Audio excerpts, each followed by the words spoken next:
जो इस वीडियो में हम क्लास 12th के कैलकुलस के first chapter continuity and differentiability के इंपॉर्टेंट क्वेश्चंस को कवर करेंगे। सारे क्वेश्चन रिपीटेड क्वेश्चन है, एग्जाम में कई बार आए हुए क्वेश्चन है ये। एक एक क्वेश्चन को अगर आप अच्छे से प्रैक्टिस करेंगे तो कोई भी क्वेश्चन आपका एग्जाम में वहां पर नहीं छूटेगा।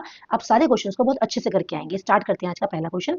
फर्स्ट क्वेश्चन है आपका, if the function F defined as F X is equal to X square minus 9 upon X minus 3, ये कब है? जब एक्स की value does not equal to 3 है और के जब एक्स इक्वल टू 3 है। इस continuous at X equal to 3 find K. Function आपको कॉन्टिन्यूस दिया हुआ है, कहां पर? 3 पर। आपको के की वैल्यू फाइंड करनी है। स्टार्ट करते हैं इसका सॉल्यूशन। सॉल्यूशन में सबसे पहले हम देखेंगे कि function F X is continuous at X equal to 3। Function हमारा कॉन्टिन्यूस है, कहां पर कॉन्टिन्यूस है? एट एक्स इक्वल टू 3 पर हमारा फंक्शन कॉन्टिन्यूस है। तब हम लिखेंगे लिमिट एक्स टेंडिंग टू 3, यानी कि टेंड कर रहा है, एग्जैक्ट 3 के इक्वल नहीं है, टेंडिंग टू 3 एफ एक्स, इसकी वैल्यू इक्वल जाएगी एफ 3 के, एग्जैक्ट उसी पॉइंट पर जहां पर हमें डिस्कशन करना है। अब therefore limit x tending to 3, tending to 3 मतलब नॉट इक्वल टू 3 पर फंक्शन हमारा यहाँ पर है x square minus 9 upon X minus 3 और f3 एग्जैक्ट 3 पर वैल्यू हमारी k। ठीक है, अब therefore limit x tending to 3। अब यहाँ पर एक्स स्क्वायर माइनस 9 को लिखेंगे 3 का स्क्वायर, तो ये बनेगा x minus 3 bracket close x plus 3 bracket close.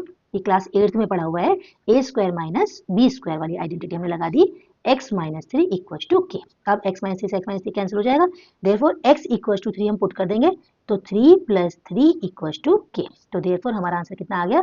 k equal to 6 our answer. बच्चों अगर आपको वीडियो अच्छी लग रही है तो प्लीज वीडियो को लाइक जरूर करिएगा। अब मूव करते हैं नेक्स्ट क्वेश्चन के लिए।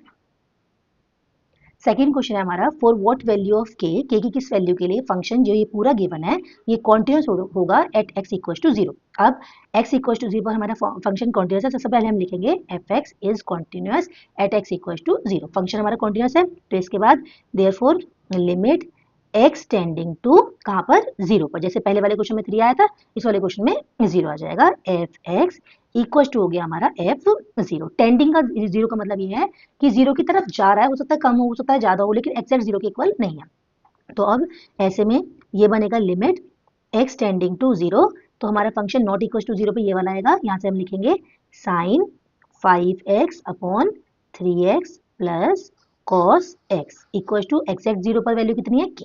ये हमने लिख दिया। अब इसके बाद therefore limit x tending to 0 sine 5x upon 3x plus limit x tending to 0 cos x equal to k।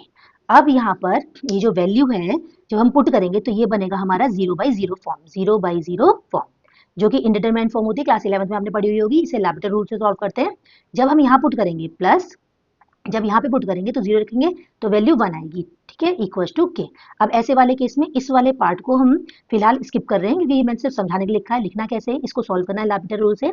तो therefore limit x tending to 0, L'Hopital rule मतलब ऊपर का डेरिवेटिव अलग नीचे का डेरिवेटिव अलग। साइन का होता है cos 5x हो जाएगा, एंगल एज इट इज, और 5x जब करेंगे 5 और x का हो गया 1, नीचे 3 और x का डेरिवेटिव 1 प्लस यहाँ लिमिट पुट की थी तो कितना आया था? cos 0 की वैल्यू 1 इक्वल टू के।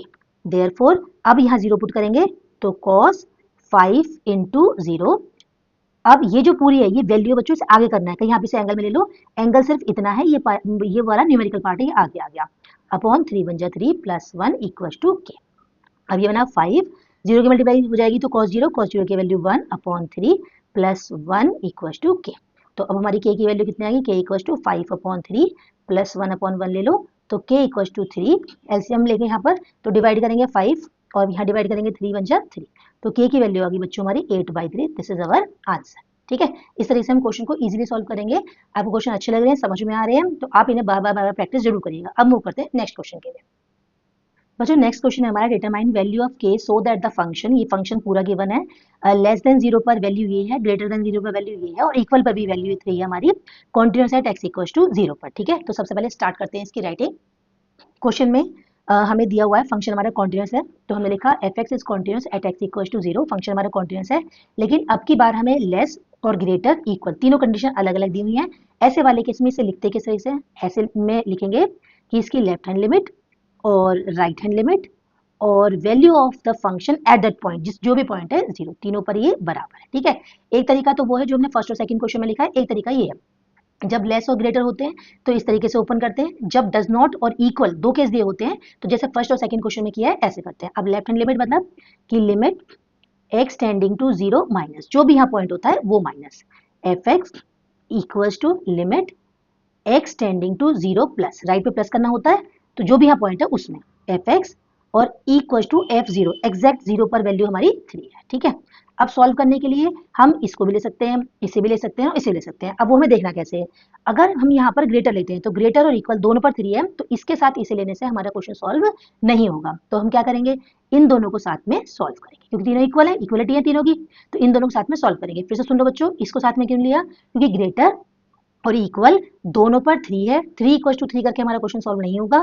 लेस लेंगे तो ये वाला आएगा। ठीक है, तो अब देयरफॉर लिखना कैसे है, लिखेंगे limit x tending to 0 minus h F X. अब जो ये h हमने लिया है लिमिट, इसे हम 0 को टेंड कराएंगे क्योंकि हम अपनी तरफ से बहुत बड़ी कोई वैल्यू नहीं ले सकते, तो हमने 0 को इसे टेंड कराया और अब x की जगह लिखेंगे हम 0 माइनस h। अब 0 में से अपने आप कम हो गया यानी कि 0 से लेस है, 0 में से चाहे कुछ भी कम हुआ हो लेकिन वो लेस हो गया है, लेस होते हमारा यहाँ पर फंक्शन पहुंच गया, तो लिमिट h टेंडिंग टू 0। अब यहाँ से हमने फंक्शन पहुंचे के x की जगह बच्चों ये आएगा 0 माइनस h ब्रैकेट क्लोज, ऐसे नीचे आएगा 0 माइनस h मॉड में। ठीक है, अब इसके बाद इसे सॉल्व जब करेंगे तो लिमिट h टेंडिंग टू 0 के 0 माइनस h बनेगा और नीचे 0 माइनस h का मॉड पार्ट। ठीक है, अब माइनस h का मॉड मतलब पॉजिटिव हो जाएगा, तो लिमिट h टेंडिंग टू 0, ये बना हमारा माइनस ऑफ के एच अपॉन एच, एच से एच कैंसिल हो गया तो वैल्यू निकल गई हमारी बच्चों माइनस के।